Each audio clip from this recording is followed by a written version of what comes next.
আমার বাড়ির পাশে একটা মহিলার সঙ্গে আমার সম্পর্ক হয়েছিল। সেই মহিলা আমার ভাইপোকে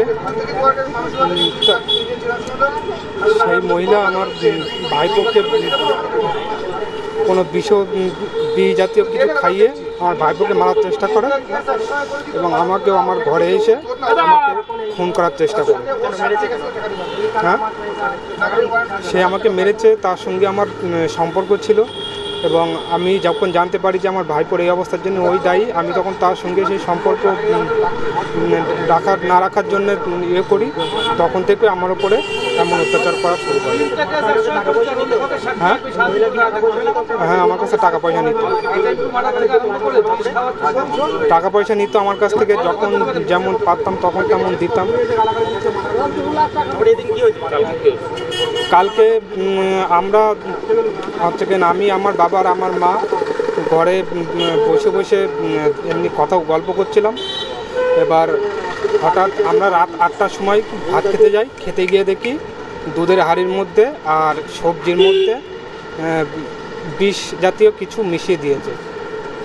এবার আমার মা আমাকে ডেকে আমাকে দেখায়। আমি তখন দেখি যে হ্যাঁ, বিষ জাতীয় কিছু মিশিয়ে দিয়েছে এবং আমরা কাউকে কিছু বলি না। ওই সময়তে আমরা ওটা না খেয়ে রেখে দিই ঘরের মধ্যে। আমরা মনে করছি আমরা ওই রাত হয়ে গেছে আর কাউকে বলবো না, সকালবেলা বলবো। এবার যেহেতু আমরা কিছু না খেয়ে রাত্রে শুয়ে পড়েছি, হঠাৎ দেখি আমাদের বাড়িতে রাত 1:30-2টোর সময় কেউ একজন আসে। ওই মহিলাই আসে, আমার বাবা দেখেছে। এসে দেখে যে ঘরের মধ্যে আগুন জ্বালিয়ে দিয়ে জানলা দিয়ে পালিয়ে যাচ্ছে। হঠাৎ খেলা করতে করতে ওদের বাড়ি গিয়েছিল, গিয়ে একটা সসের প্যাকেট খেতে খেতে আসলো। এসে নিয়ে আমি এবার জিজ্ঞাসা করছি এটা কী খাচ্ছিস? তা বলছে আমি সস খাচ্ছি। ওই মহিলা ওকে দিয়েছে। খাওয়ার পর আমার বাচ্চা খানিকক্ষণ পরে এসে বলছে মা আমার খুব শরীর খারাপ লাগছে, গরম লাগছে। তা আমি এবার ফ্যান চালিয়ে দিলাম।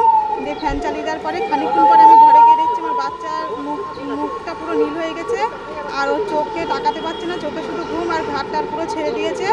তারপর আমরা বনগাঁ হসপিটালে নিয়ে আসলাম। বনগাঁ হসপিটালে নিয়ে আসার পরে আমাদের সঙ্গে সঙ্গে ফুলবাগান হসপিটালে ট্রান্সফার করলো। সেখানে গিয়ে ডাক্তাররা আবার ওর চিকিৎসা করে রিপোর্টে ধরা পড়লো যে ওর পেটে কোনো বিষাক্ত পয়জন খাওয়া পড়েছে।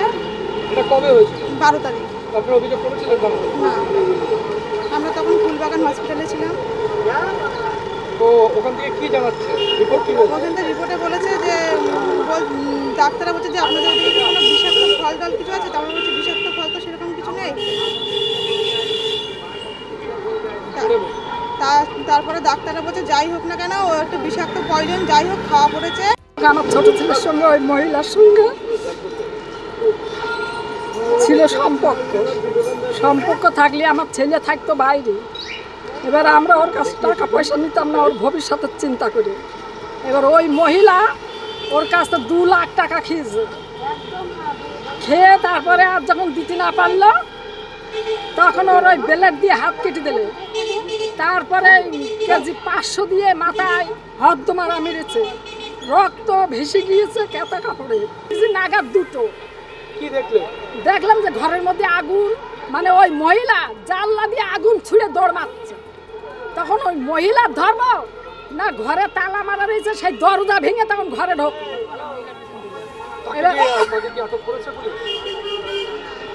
পুলিশ এখনো আটক করেনি, কিন্তু সেই মহিলা রয়েছে বাধা।